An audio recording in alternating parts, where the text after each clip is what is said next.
High নমস্কার বন্ধু, good morning. আমি চন্দন মল্লিক, তোমরা দেখছো আমার ইউটিউব চ্যানেল। আমার ইউটিউব চ্যানেলে তোমাদের সকলকে স্বাগত। বন্ধুরা, তোমরা কেমন আছো? আশা করছি তোমরা সকলে খুব ভালো আছো, আমিও খুব ভালো আছি। বন্ধুরা, আজকে আমার আলোচ্য টপিক ক্লাস 8-এর ইংলিশ। ক্লাস 8-এর ইংলিশের টেক্সট বইয়ের প্রথমেই আছে রিভিশন লেসন। আজকে আমরা রিভিশন লেসনের অ্যাক্টিভিটি 1 থেকে অ্যাক্টিভিটি 5B পর্যন্ত তোমাদের সঙ্গে প্রত্যেকটি অ্যাক্টিভিটি খুব সুন্দরভাবে আলোচনা করব এবং তোমাদের বোঝানোর চেষ্টা করব। বন্ধুরা, প্রত্যেকটি অ্যাক্টিভিটিতে গ্রামারের নতুন নতুন নিয়ম প্রয়োগ হয়েছে। সেই প্রত্যেকটি গ্রামারের নিয়ম তোমাদেরকে খুব সুন্দরভাবে আলোচনা করে দেবো এবং তোমাদেরকে বোঝানোর চেষ্টা করব। বন্ধুরা, তোমরা অবশ্যই কিন্তু শেষ পর্যন্ত মন দিয়ে ভালো করে শুনবে আর দেখবে, তবেই তোমরা কিন্তু বুঝতে পারবে। বন্ধুরা, তোমরা যদি শেষ পর্যন্ত দেখো, আমি কথা দিচ্ছি তোমাদের টাইমটা নষ্ট হবে না, বরং তোমরা প্রত্যেকটি গ্রামারের নিয়ম ভালো করে বুঝতে পারবে। যদি বুঝতে পারো, ভালো লাগে, কাজে লাগে, অবশ্যই লাইক করে জানাবে, খারাপ লাগে ডিসলাইক করে দেবে। যদি সাবস্ক্রাইব করার মন হয় অবশ্যই সাবস্ক্রাইব করে দেবে, সাবস্ক্রাইব করলে অবশ্যই বেল বাটনটি প্রেস করে রাখবে। বন্ধুরা, আমি চাই আমার পশ্চিমবঙ্গের প্রত্যেকটা ভাই বোনকে, পশ্চিমবঙ্গের প্রত্যেকটা বন্ধু বান্ধবকে সাহায্য করতে। যদি তোমার ভিডিওটি ভালো লেগে থাকে অবশ্যই শেয়ার করে প্রত্যেকটি ভাই বোনকে, প্রত্যেকটি বন্ধু বান্ধবকে দেখার সুযোগ করে দেবে। তো চলো শুরু করছি, দেখে নাও আজকে আমাদের পার্ট 1। বন্ধুরা দেখো, revision lesson activity 1। Okay, underline the participle adjectives in the following sentence. নিচের 5টা সেন্টেন্স দেওয়া হয়েছে, 5টা সেন্টেন্স থেকে পার্টিসিপল অ্যাডজেক্টিভ কোনটা সেটা খুঁজে বার করতে বলেছে বা আন্ডারলাইন করতে বলেছে। ওকে, আন্ডারলাইন করতে নিচে দাগ দিতে বলেছে। তো তোমরা অনেকে জানো যে পার্টিসিপল অ্যাডজেক্টিভ কী। যারা জানো না তারা ভালো করে শুনে নাও পার্টিসিপল অ্যাডজেক্টিভ জিনিসটা কি। পার্টিসিপল অ্যাডজেক্টিভ হলো ভার্বযুক্ত আইএনজি। ভার্বযুক্ত আইএনজি মানে যে ভার্ব হবে, মানে কন্টিনিউয়াস টেন্সের রূপ হবে, সেটা কিন্তু নয়। ভার্বযুক্ত আইএনজি যদি সেটা কাজ করার মানে এমন গুণ বোঝায়, মানে অ্যাডজেক্টিভের মতো যদি গুণ বোঝায়, ভালো মন্দ খারাপ এরকম যদি গুণ বোঝায়, তখন সেটা হচ্ছে ভার্বযুক্ত আইএনজি। তখন পার্টিসিপলের কাজ করবে, তখন সেটা হয়ে যায় পার্টিসিপল। ওকে, পার্টিসিপলকে আবার দুই ভাগ করে, present participle, past participle. Present participle জিনিসটা কি? ভার্বের সঙ্গে যখন আইএনজি যোগ করা হবে সেটা প্রেজেন্ট পার্টিসিপল। ওকে, আর ভার্বের সঙ্গে যখন ডি, ইডি, ইএন বা টি যোগ করা থাকবে তখন সেটা হবে পাস্ট পার্টিসিপল। ওকে, তাহলে আমি সাম আপ করে দিচ্ছি। পার্টিসিপল মানে হচ্ছে ভার্বযুক্ত আইএনজি। পার্টিসিপলকে দুই ভাগ করা হয়, present participle, past participle. Present participle মানে হচ্ছে ভার্বযুক্ত আইএনজি, পাস্ট পার্টিসিপল মানে হচ্ছে ভার্বযুক্ত ডি, ইডি, টি হতে পারে ইএন। ওকে, এগুলো হচ্ছে পাস্ট পার্টিসিপল। তো দেখো, প্রথম আছে এর দাগের the painted house looks beautiful. এখানে কোনটা পার্টিসিপল বলতো? এখানে পেন্টেড হচ্ছে অ্যাডজেক্টিভ। পেন্টেড মানে দেখো বাড়িটা কেমন, পেন্টেড। ওকে, তো পেন্টেডটা দেখো অ্যাডজেক্টিভের গুণ বোঝাচ্ছে, তাই এটা হয়ে আছে পার্টিসিপল। এখানে বলেন, এখানে শুধুমাত্র খুঁজে বার করতে বলেছে পার্টিসিপলটা কোনটা। যদি বলতো যে কোনটা কি পার্টিসিপল, তাহলে কিন্তু লিখতে হতো প্রেজেন্ট পার্টিসিপল বা পাস্ট পার্টিসিপল। এখানে বলেছে শুধুমাত্র পার্টিসিপলের তলায় আন্ডারলাইন করো। ওকে, বুঝতে পেরেছো? বিয়ের দাগের a working dog seldom bites. A working dog seldom bites, এখানে পার্টিসিপল হচ্ছে বার্কিং, আইএনজি যোগ আছে প্রেজেন্ট পার্টিসিপল বার্কিং। সিয়ার question, they submitted a written answer. They submitted a written answer, এখানে দেখো রিটেন, রিটেন হচ্ছে পার্টিসিপল, পাস্ট পার্টিসিপল। রিটেন হচ্ছে এখানে পার্টিসিপল, পাস্ট পার্টিসিপল। পরে কোশ্চেন, ডি এর দাগের কোশ্চেন, কোশ্চেনটি বলা আছে the tattered shirt was lying on the mud. Tattered এখানে গুণ বোঝাচ্ছে, টার্টার্ড গুণ বোঝাচ্ছে, তাই এটা হয়েছে পার্টিসিপল, পাস্ট পার্টিসিপল। ইয়ের question, the creaking sound of the door awakened the baby. The creaking sound of the door awakened the baby, এখানে পার্টিসিপল হচ্ছে ক্রিকিং, প্রেজেন্ট পার্টিসিপল। ক্রিকিং হচ্ছে এখানে প্রেজেন্ট পার্টিসিপল। বন্ধুরা দেখে নাও activity 2। Fill in the blanks with suitable articles and preposition.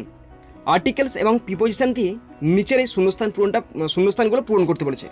পড়ছি, আমি একটা ছোট প্যাসেজ দিয়ে আছে, পড়ছি এবং যেগুলো হবে সেগুলো বলছি। Once dash poor weaver lived, এখানে হবে এ বসবে, কারণ প্রথমে শুরু হচ্ছে একটা a weaver. Once a poor weaver, একজন খুব গরিব তাঁতি, লিভড বাস করত, ইন এ ভিলেজ, এখানে বসবে in a village. He was well known as an artist, সে একজন আর্টিস্ট মানে শিল্পী হিসাবে খুব পরিচিত ছিল। His beautiful designs on cloth, his beautiful design on cloth were much appreciated, ওই পোশাক পরিচ্ছদের ওপর তার বিভিন্ন রকম ডিজাইন বা নকশা সেগুলো খুব প্রশংসার যোগ্য ছিল। The weaver earned his livelihood by working all the day, সেই তাঁতিটি সারাদিন ধরে প্রচুর পরিশ্রম করে তার রুজি রোজগার করতো। প্রথম শূন্যস্থানে এ হলো, দ্বিতীয়তে ইন হলো, আর না পুরোটা পড়ে দিচ্ছি আমি। Once a poor weaver lived in a village, he was well known as an artist, his beautiful design on cloth were much appreciated, the weaver earned his livelihood by working hard all day. Okay, বন্ধুরা activity 3A, identify the adverbs in its set, put a tick mark on the adverb. এখানে বলা হয়েছে 5টা set দেওয়া হয়েছে, 5টা সেটে কিছু ওয়ার্ড আছে, এই ওয়ার্ডগুলির মধ্যে কোনটি অ্যাডভার্ব সেটা খুঁজে বার করতে বলেছে বা তার মাথায় টিক চিহ্ন দিয়ে বলেছে। তো প্রথমে শুনে নাও অ্যাডভার্ব কাকে বলে। অ্যাডভার্ব মানে হচ্ছে ক্রিয়া বিশেষণ। ক্রিয়া বিশেষণ কী জিনিসটা, যে পার্টস্পিচ দ্বারা কোনো নাউন, প্রোনাউন বা ভার্বের দোষগুণ বোঝায় সেটা হচ্ছে অ্যাডভার্ব। বুঝতে পারে না, যে পার্টস্পিচ দ্বারা বা যে ওয়ার্ড দ্বারা নাউন, প্রোনাউন বা কোনো ভার্বের দোষগুণ বোঝায় সেটা হচ্ছে অ্যাডভার্ব। ওকে, তো প্রথম একের দাগে সেটটা পড়ছি। প্রথম ওয়ার্ড আছে টল, সুইটলি, চাইল্ড, রান। এখানে সঠিক ওয়ার্ড, সঠিক অ্যাডভার্ব হচ্ছে সুইটলি। সুইটলিটা হচ্ছে অ্যাডভার্ব। তা কেন? কারণ এর সঙ্গে এলওয়াই যোগ করা আছে। এটা কীভাবে বোঝাচ্ছে? সুইটলি মানে মিষ্টতার সহিত, তো সুতরাং হচ্ছে এখানে সুইটলি হচ্ছে অ্যাডভার্ব। দ্বিতীয় সেট ওয়েট, ওয়াক, স্লোলি, ফুল। এখানে অ্যাডভার্ব হচ্ছে স্লোলি। স্লোলি মানে আস্তে আস্তে বা ধীরে ধীরে, স্লোলি অ্যাডভার্ব। অ্যাডভার্ব চেনাটা সোজা উপায় আছে, অ্যাডজেক্টিভের সঙ্গে যদি এলওয়াই যোগ করা হয় না তখন সেটা কিন্তু অ্যাডভার্ব হয়ে যাবে। ওকে, তো স্লোলি হচ্ছে এখানে adverb. 3 number set happy, friendship, wise, quietly. এখানে অ্যাডভার্ব কোয়াইটলি। কোয়াইটলি মানে আস্তে আস্তে, চুপি চুপি, একদম চুপি চুপি নীরবে, সেটা হচ্ছে কোয়াইটলি। আর number 4 tomorrow, evening, careful, look. Tomorrow, evening, careful, look. এখানে অ্যাডভার্ব হচ্ছে tomorrow. Okay, 5 number set make, here, incident, quick. এখানে অ্যাডভার্ব হিয়ার। হিয়ার হচ্ছে এখানে অ্যাডভার্ব। ওকে বন্ধুরা দেখো activity 3B, classify the underline adverbs according to their function in the chart given below. নিচে একটা chart দেওয়া হয়েছে, সেখানে অ্যাডজেক্টিভের বিভিন্ন রকম প্রকার দেওয়া আছে। সেই প্রকার ভেদে এখানে 4টে সেন্টেন্স আছে, 4টে সেন্টেন্সে অ্যাডভার্বের তলায় দাগ দেওয়া আছে। সেই দাগ দেওয়া অ্যাডভার্বগুলো কোনটা কোন প্রকার অ্যাডভার্ব সেটা বসাতে বলেছে। ওকে, তো প্রথম আমরা চার্টটি দেখে নিচ্ছি। দেখো প্রথম ঘর আছে ম্যানার, মানে হচ্ছে adverb of manner. Adverb of manner মানে কি, কীভাবে কাজটা ঘটছে। অ্যাডভার্ব টাইম, অ্যাডভার্ব টাইম মানে হচ্ছে কখন ঘটেছে কাজটা। তারপরে আছে অ্যাডভার্ব প্লেস। অ্যাডভার্ব প্লেস মানে হচ্ছে কোনখানে বা কোন স্থানে কাজটা ঘটছে। পরে আছে অ্যাডভার্ব ফ্রিকোয়েন্সি, মানে কত সময় বা কতবার পরপর ঘটছে, মানে কত সময় বা কতবার পরপর কাজটা ঘটছে, সেটা অ্যাডভার্ব ফ্রিকোয়েন্সি। এরপরে আমরা ওই ওয়ার্ডগুলো দেখে নেবো যেগুলোতে করতে বলেছে। প্রথম সেন্টেন্স, একের sentence it is a good habit to rise early. সকাল সকাল ওঠা খুব একটা ভালো অভ্যাস। এখানে আর্লি হচ্ছে অ্যাডভার্ব। কি অ্যাডভার্ব বলো তো? এখানে টাইম বোঝাচ্ছে না, আর্লি মানে কি সকাল সকাল, তাহলে অ্যাডভার্ব অফ টাইম। এটা হলো adverb of time. Okay, next number 2, he often comes to our house. এখানে অফেনের তলায় আন্ডারলাইন করা আছে। অফেন মানে কেমন, কত ঘন ঘন, মানে সে ঘন ঘন আমাদের বাড়ি আসছে। এটা আমি কি বললাম, ঘন ঘন বোঝালে অ্যাডভার্ব ফ্রিকোয়েন্সি বসে, adverb of frequency. Okay, number 3, the nightingale sings sweetly. Nightingale পাখি খুব সুন্দরভাবে গান করছে। এখানে সুন্দরভাবে, তা সুন্দরভাবে একটা কীভাবে হচ্ছে না, তাহলে এখানে এলওয়াই যোগ করা ওয়ার্ডগুলো সবসময় ম্যানার হয়। এটা মনে রাখো, যে অ্যাডভার্বের শেষে এলওয়াই যোগ থাকবে সেই অ্যাডভার্বটা হয়ে যাবে অ্যাডভার্ব অফ ম্যানার। বুঝতে পারলে না তোমরা? পরে আছে, শেষে আছে my pet dog follows me everywhere. My pet dog follows me everywhere. এখানে দেখো এভরিহোয়ার আছে, আমার পোষা কুকুর আমাকে সর্বত্র অনুসরণ করে। এখানে সর্বত্র একটা স্থান বোঝাচ্ছে, জায়গা বোঝাচ্ছে, তাই হলো adverb of place. Adverb of place. বন্ধুরা activity 4, choose the correct alternative from the verbs given in the brackets and fill in the blanks. এখানে বলা হয়েছে 5টি হয়তো সেন্টেন্স দেওয়া আছে, দেখে নিচ্ছি। হ্যাঁ, 5টি সেন্টেন্স দেওয়া আছে। 5টি সেন্টেন্সের মধ্যে ভার্বগুলোকে ব্র্যাকেটের মধ্যে দেওয়া আছে। হয়তো 3-4টে ভার্ব দেওয়া থাকবে। সেই ভার্বগুলোর থেকে সঠিক ভার্বটি বেছে নিয়ে ফিল ইন দ্য ব্ল্যাঙ্কস করতে বলেছে। প্রথম সেন্টেন্স পড়ছি, এর দাগে আই ড্যাশ এ বুক নাও। দেখো নাও দেওয়া আছে, তো নাও মানে কি প্রেজেন্ট টেন্স। তাহলে এখানে হয় বসতে পারে প্রেজেন্ট টেন্সের 4টে টেন্সের মধ্যে যে কোনো একটা বসতে পারে। তাহলে পড়ছি আমি। প্রথম আছে রিড, পরে আছে I am reading, was reading. এখানে কি বসবে ভালো করে দেখো। বলছে আমি এখন বই পড়ছি, মানে কন্টিনিউয়াস টেন্স নয়, প্রেজেন্ট কন্টিনিউয়াস টেন্স। আমি এখন বই পড়ছি মানে পড়িতেছি, মানে কন্টিনিউয়াস টেন্স। তাহলে এখানে বসবে I am reading a book now. I am reading a book now. B, Tintin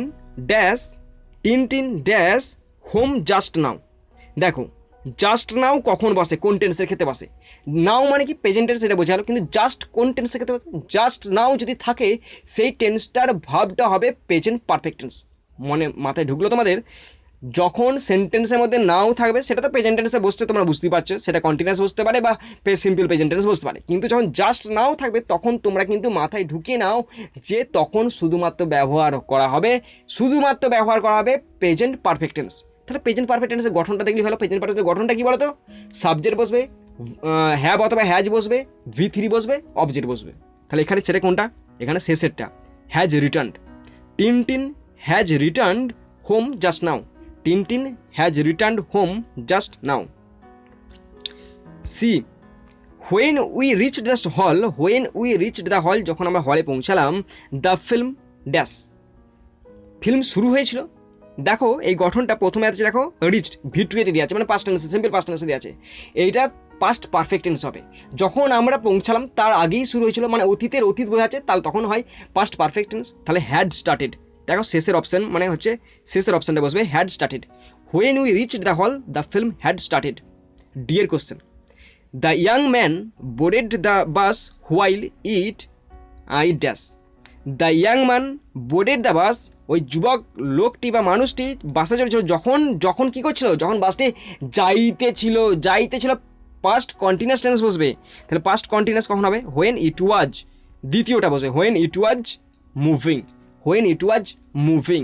okay, last ইয়ের দাগের, the Shatabdi express dash Puri at the schedule time.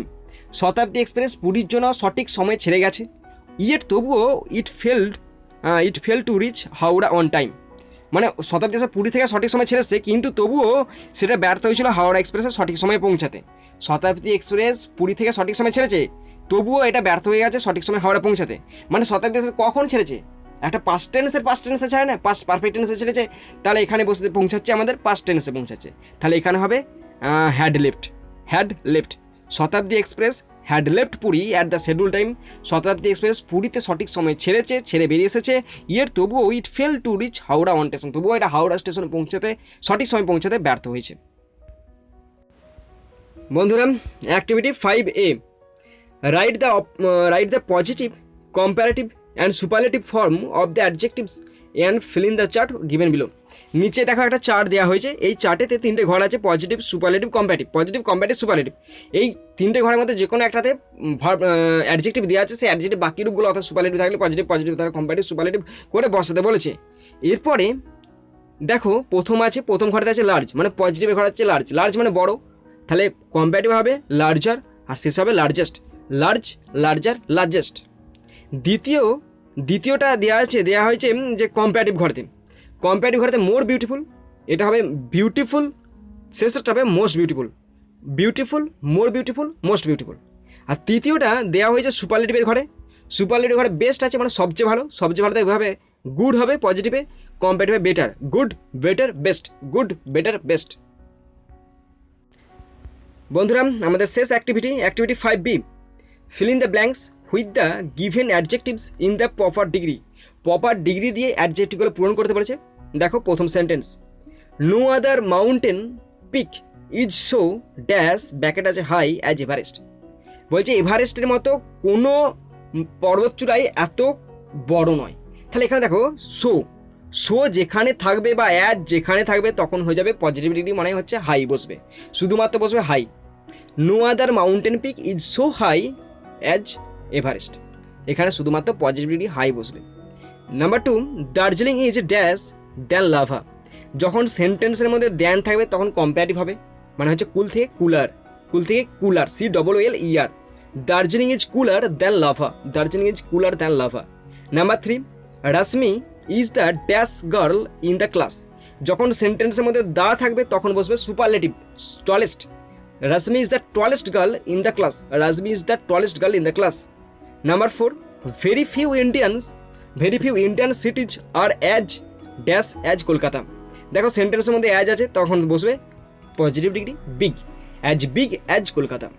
Last number 5, the Rajdhani express runs dash than most other Indian trains. এখানে দেখো than দেওয়া হয়েছে, than মানে কি comparatively, তাহলে the Rajdhani express runs ফাস্টার FASTER ফাস্টার most other Indian trains ফাস্টার। তো বন্ধুরা, তোমরা যারা শেষ পর্যন্ত দেখলে তাদেরকে আমার অসংখ্য ধন্যবাদ জানাই। বন্ধুরা যদি কোনো ফল্ট থাকে অবশ্যই তোমরা কমেন্ট বক্সে কমেন্ট করে জানাবে। তো বন্ধুরা এখানেই শেষ করলাম, এরপরে আসবে পার্ট 2। তোমরা অবশ্যই পার্ট 2 দেখার জন্য বেল বাটনে প্রেস করে রাখবে। তো সুন্দর থাকবে, সুস্থ থাকবে, take care, thank you, Jai Hind, Vande Mataram.